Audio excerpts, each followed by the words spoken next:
Assalamualaikum warahmatullahi wabarakatuh. Alhamdulillah guys, bisa tayang kembali di video kali ini. Semoga kita selalu dalam keadaan sehat walafiat tanpa kurang suatu apapun insyaallah. Dan semoga keberkahan, kebahagiaan serta kenikmatan hidup dunia bisa kita nikmati. Semoga kita semua dari waktu ke waktu akan selalu meningkat derajat ketakwaan kita. Amin ya rabbal alamin. Dan juga demi menjaga kesehatan kita, saudara-saudaraku terindah sekalian, tetaplah untuk selalu minum air putih secukupnya dan makan makanan yang bergizi sehingga kesehatan akan selalu menjadi milik kita yang terus kita usahakan dan terus kita doakan kepada Allah Subhanahu wa taala semoga tetap menjadi milik kita. Amin ya rabbal alamin. Dan pada video kali ini saudara-saudaraku terindah sekalian dimanapun kita semua berada, saya akan mengulas sedikit tentang sebuah kondisi bangsa kita yang saat ini sedang katakanlah dirundung sebuah duka yang sangat memprihatinkan sekali, yaitu sebagaimana kita ketahui bahwa Indonesia ini mayoritasnya adalah umat Islam. Terus apa yang terjadi dengan umat kita, khususnya umat Islam di Indonesia? Di sini saya akan mengulas tentang sebuah hadis, yaitu mengenai umat Islam bagai hidangan yang siap disantap. Rocky Gerung dalam sebuah percakapannya mengatakan bahwa Islam di Indonesia ini adalah mayoritas, tetapi secara politik adalah minoritas. Ini sebuah pernyataan yang sangat memprihatinkan. Kita mayoritas tapi bermental minoritas. Kita mayoritas tapi secara ekonomi juga minoritas. Kita mayoritas tetapi secara tingkah laku kita juga minoritas. Dan Indonesia mayoritas tapi tak bisa berbuat apa-apa karena kita bermental minoritas di hampir banyak sisi kehidupan berbangsa dan bernegara. Sangat memprihatinkan. Suasana ini terjadi di negeri kita yang indah ini, negara Kesatuan Republik Indonesia yang mayoritasnya Islam. Mungkin ini merupakan suatu gambaran yang telah diprediksi oleh Rasulullah Shallallahu Alaihi Wasallam lebih daripada 1442 tahun yang lalu. Rasulullah memprediksi dalam sebuah hadisnya, yaitu akan datang suatu hari nanti, umatku nanti dikepung oleh musuh-musuh dari berbagai sisi, bagai hidangan yang siap disantap oleh orang-orang lahap yang mengitarinya. Ketika itu sedang terjadi percakapan yang sangat syahdu antara Rasulullah dan para sahabatnya. Rasulullah mengatakan hal seperti itu, bahwa suatu saat nanti umatku akan dikepung oleh musuh-musuh dari berbagai sisi, bagai hidangan yang siap disantap oleh orang-orang lahap yang mengitarinya. Lalu para sahabat semuanya merunduk dengan sedih. Lalu sebagian ada yang menanyakan, apakah karena jumlah kita sangat minoritas ya Rasulullah? Rasulullah menjawab, oh tidak, jumlah umat Islam banyak sekali. Kalian mayoritas, tapi rapuh seperti buih di atas air, sesuai dengan kemauan air. Kemanapun dia pergi, buih akan gampang terombang-ambing mengikutinya. Atau gutsa ka gutsa al-sail. Kemudian dialog antara Rasulullah dan sahabat tersebut terus berlanjut, menanyakan apa penyebab utamanya sehingga umat Islam bisa mengalami kondisi seperti itu ya Rasulullah. Rasulullah menjawab, umat Islam pada waktu itu terserang virus Wuhan. Para sahabat bertanya, Wuhan itu apa ya Rasulullah? Rasulullah kemudian menjawab, hubul dunya wa karahiyal al maut. Kalian terlalu senang dengan dunia dan takut akan kematian. Tentu banyak syarah pada hadis ini. Pendapat yang paling umum adalah bahwa umat Islam itu kurang militan. Umat Islam kurang berpegang pada prinsip keimanan, kurang berjihad membela agama secara proporsional dan bijak, lemah menghadapi non-muslim, mengalah, dan akhirnya tidak disegani oleh lawan. Ini merupakan suatu jawaban daripada Rasulullah SAW ketika itu bahwa prinsip keimanan kita tidak kokoh.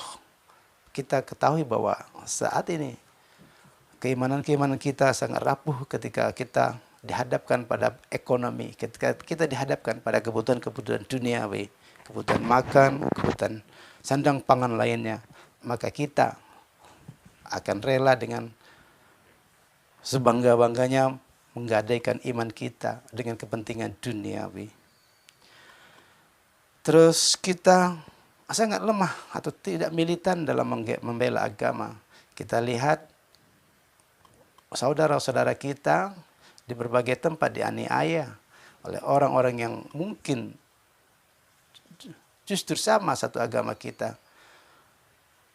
Kita membiarkannya karena kita ketakutan bahwa bencana, bahwa petaka itu akan datang kepada kita, sehingga kita membiarkan saudara kita dibantai oleh orang-orang sekitarnya, baik oleh para penguasa maupun oleh para non-muslim sekalian. Kemudian kita suka mengalah dan akhirnya tidak disegani oleh lawan. Ini yang sering kita terjadi, bahwa kehidupan bangsa Indonesia, khususnya umat Islam ini, seringkali mempunyai sifat yang sama, yaitu mengalah. Padahal kita ketahui bahwa akidah kita sedang digadaikan, bahwa akidah kita terancam. Kan tetapi kita mengalah demi menghindari konflik. Akhirnya lawan tidak segan lagi dengan kita. Meskipun kita tahu bahwa lawan itu juga kadang-kadang sesama muslim.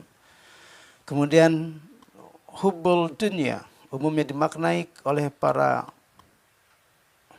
tokoh agama, yaitu suka bermewah-mewah sehingga lemah dalam dakwah. Malahan mereka mencari makan kepada non-muslim. Pasti lemah iman dan lemah prinsip. Itulah yang dikhawatirkan Rasulullah SAW.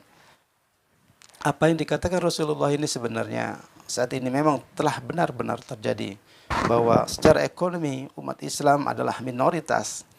Perekonomian kita di Indonesia ini diatur oleh orang-orang yang non-muslim, yang secara kasat mata mereka sangat superpower dalam keadaan keuangan, sehingga umat Islam termasuk para ustadz, termasuk para penceramah, termasuk para dai-dai kondang sekalipun, bahkan dengan rela mereka tunduk menyium tangan para pengusaha yang memberikan bantuan kepada mereka, sehingga harga diri kita sebagai umat Islam yang mayoritas ini terkesan tunduk ketika berhadapan dengan konglomerat, meskipun kita tahu bahwa konglomerat itu bukan muslim, tapi karena kita hidup atau bekerja atau mencari nafkah dengan mereka, maka kita pun akhirnya tertunduk-tunduk oleh orang-orang yang secara perekonomiannya kuat.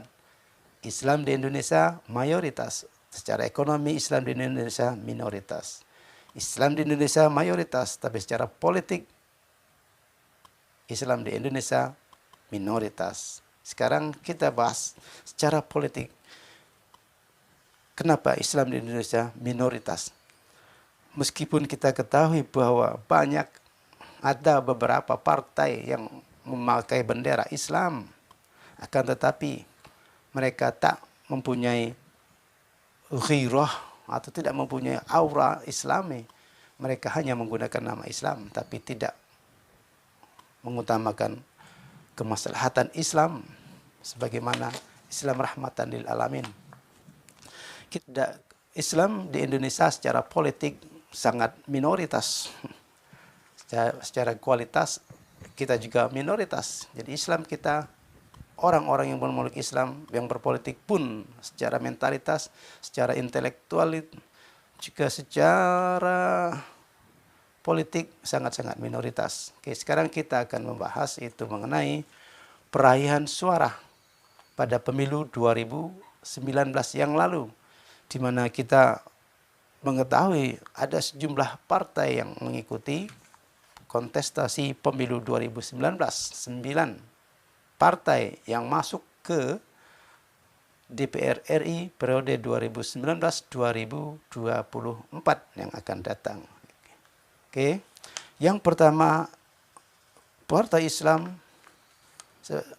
itu adalah PKB. PKB mendapatkan suara terbanyak daripada Partai Islam dengan menempatkan 58 perwakilannya atau mendapat 58 kursi di DPR RI atau dengan jumlah 13.570.970 suara, menguasai 9,69%. Kemudian PKS mendapatkan suara 11.493.663 sebesar 8,21% atau 50 kursi di DPR RI. Kemudian Partai Amanat Nasional mendapat suara 9.572.623 atau 6,84%. Dikonversikan sebanyak 44 kursi. Kemudian terakhir P3 mendapat suara 6.323.147 atau 4,52% dengan jumlah kursi 19 kursi. Total dari 9 partai yang menguasai DPR RI periode 2019-2024 ini, terdapat 4 partai yang berbendera Islam, atau dengan kisaran suara 4 partai tersebut sebanyak 40.960.403 suara atau sebanyak 29,26% atau 171 kursi. Akan tetapi jika kita lihat apa yang terjadi akhir-akhir ini di negeri ini, bahwa keputusan-keputusan yang tidak memihak kepada kepentingan Islam sangat terasa kali kita diobrak-abrik.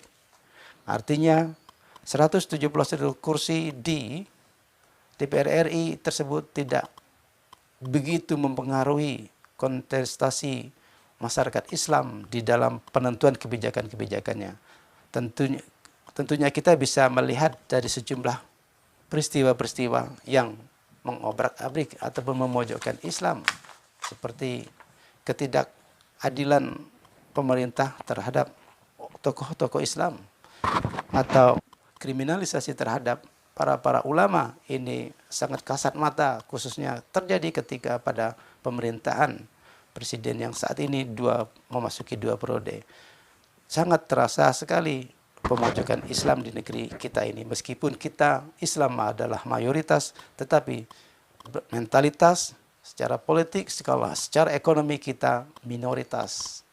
Ini sangat miris sekali. Kan tetapi hal yang sangat miris lagi bukan hanya karena partai Islam di sana yang menempati 171 kursi tidak bersuara atau tidak mempunyai pengaruh, kan tetapi partai-partai yang lain termasuk partai penguasa sekalipun juga di dalamnya ada umat-umat Islam.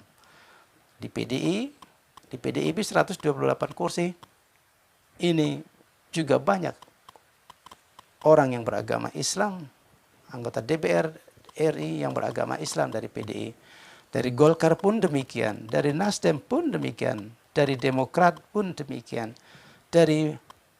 Intinya adalah ke-9 partai ini yang menduduki kursi di DPR RI juga adalah mayoritas beragama Islam. Akan tetapi sebagaimana yang Rasulullah katakan bahwa kita secara jumlah kita adalah mayoritas, termasuk di DPR RI kita yang kita sama-sama banggakan sebenarnya.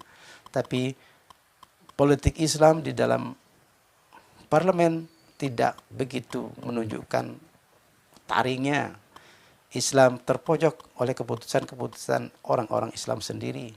Kita mengetahui bagaimana peristiwa Habib Rizik yang terus diintimidasi, yang terus tidak menemui ujungnya, karena hanya menginginkan keadilan terhadap perlakuan hukum oleh pemerintah terhadap warga negaranya. Akan tetapi ketika umat Islam yang menghadapi kasus itu pada umumnya menemui jalan buntu penyelesaiannya. Dan kita akan sangat gampang sekali diombang-ambing oleh keputusan pemerintah yang disinyalir di belakangnya didanai oleh para taipan. Sebagaimana kita ketahui bahwa DPR RI kita mempunyai perwakilan sebanyak 675 perwakilan di sana, dan 171 kursi merupakan perwakilan dari partai-partai yang berlambangkan Islam atau bernafaskan Islam. Sementara semua partai yang lainnya juga terdapat banyak umat-umat Islam. Akan tetapi Islam tak menunjukkan taringnya di sini. Meskipun kita ketahui presiden dan wakil presidennya juga orang Islam secara keagamaan. Tetapi kita sangat merasakan sekali bahwa keputusan-keputusannya, kebijakan-kebijakannya bagi umat Islam di Indonesia saat ini sangat terasa kepincangannya, sangat terasa ketidakadilannya terhadap umat kita sendiri, terhadap umat Islam. Kita sangat merasa miris sekali dengan kondisi Indonesia yang saat ini. Secara politik, Islam sangat minoritas. Kita tak mampu membuat keputusan-keputusan yang Islami, meskipun wakil presiden kita adalah mantan atau ketua MUI pusat. Kan tetapi demi katanya demi bangsa dan negara, terpaksa kita dipojokkan oleh keputusan-keputusan negara yang tidak memihak kepentingan Islam. Kita sama doakan semoga ke depan umat Islam tidak bermental minoritas di negeri kita yang mayoritas ini. Kita cenderung selalu diobrak-abrik oleh kepentingan-kepentingan yang tidak Islami, dan termasuk partai-partai politik yang pragmatis ini banyak pemeluk Islam di dalamnya, akan tetapi kebijakannya, akan tetapi keputusannya, bahkan omongan-omongannya tidak memihak kepada kepentingan-kepentingan Islami. Karena secara ekonomi Islam minoritas. Orang-orang yang juga duduk di kursi pemerintahan tersebut, duduk di kursi parlemen tersebut, bisa jadi juga mereka bisa duduk di sana berdasarkan investor-investor yang mungkin juga bukan non-Islam. Sehingga kepentingan-kepentingan politik investor mereka harus diutamakan. Dari yang mana banyak politisi Islam yang maju untuk menjadi anggota legislatif di semua tingkatan, akan tetapi karena proses demokrasi di Indonesia ini adalah demokrasi yang materi, yang pragmatis, demokrasi yang tidak menutup mata bahwa kita ada demokrasi yang transaksional. Dan untuk yang transaksional inilah para investor-investor politik yang secara ekonomi kaya itu kebetulan bukan non-Islam, mereka mendanai para politikus Islam. Sehingga ketika mereka duduk di kursi-kursi DPR maupun DPRD tingkat 1 maupun tingkat 2, termasuk DPD, mereka secara politik tak bisa berbuat banyak demi Islam. Mereka tentu akan mengutamakan investor-investor yang notabene non-Islam, yang telah berhasil membawa mereka atau mendudukkan mereka di kursi-kursi politik. Sehingga keputusan politik mereka tidak Islami. Inilah sebuah kenyataan negeri kita, apa yang dikatakan oleh Rasulullah. Kita jumlahnya luar biasa banyak, mayoritas, akan tetapi banyaknya itu hanya seperti buih di atas lautan yang gampang diombang-ambing ke sana kemari, tak bisa menentukan pilihan. Bahkan untuk memperbaiki kepentingan pribadinya sendiri, mereka tak bisa menentukan. Karena apa? Karena ada ombak yang sangat besar atau ombak investor politik yang telah memberikan mereka dana untuk duduk di posisi politik yang bisa menentukan kebijakan demi kekayaan mereka dan menihilkan, bahkan menginjak-injak kepentingan umat Islam yang mayoritas. Nauzubillah. Ke depan ini akan ada pemilu tahun 2024. Apakah Islam yang mayoritas ini akan benar-benar mayoritas secara politik, bisa menentukan keputusan politiknya yang Islami, yang tidak merugikan umat Islam, yang tidak memojokkan umat Islam, yang tidak menginjak-injak kepentingan umat Islam? Wallahu a'lam bishawab. Tergantung kepada para politikus yang akan maju ke depan, apakah mereka bisa berkompetisi secara real, tidak membutuhkan investor-investor yang notabene hanya ingin mementingkan kepentingan mereka sendiri, atau malah sebaliknya Indonesia yang mayoritas Islam ini akan semakin terpuruk keislamannya, akan semakin terperosot secara ekonomi ke Islam kita di Indonesia. Semoga kita bisa memahami akan makna daripada apa yang dikatakan di awal tadi oleh Rocky Gerung, bahwa dia mengatakan bahwa Muslim di Indonesia secara politik minoritas, secara ekonomi juga minoritas, secara intelektual juga minoritas, secara mental juga minoritas. Kita sama-sama kembalikan kejayaan Islam melalui tingkah-tingkah laku kita yang Islami, keputusan-keputusan pemerintah yang Islami. Jangan Islam di negeri Indonesia yang mayoritas Islam ini terus dipojokkan, sehingga kita sendiri sebagai umat Islam tak mampu berbuat banyak untuk memajukan Islam, sehingga bencana-bencana yang menerpa Indonesia ini tidak bisa dilepaskan mata rantainya daripada tingkah laku daripada umat Islam itu sendiri, yang mana mereka bersedia menjilat kaki para konglomerat yang memberikan dana kepada mereka untuk justru memojokkan Islam itu sendiri di negeri yang mayoritas ini.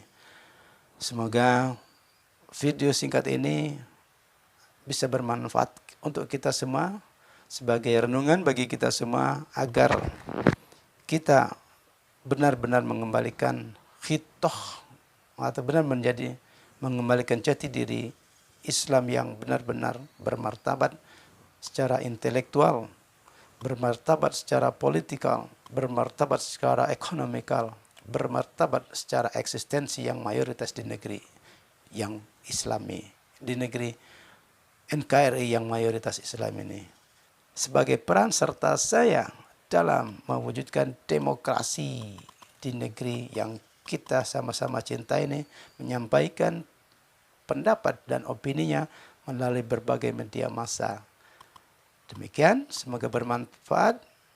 Tetap jaga kesehatan dan jangan lupa untuk subscribe di channel terindah ini. Semoga memberikan manfaat untuk kita semua. Billahi taufiq wal hidayah. Wassalamualaikum warahmatullahi wabarakatuh.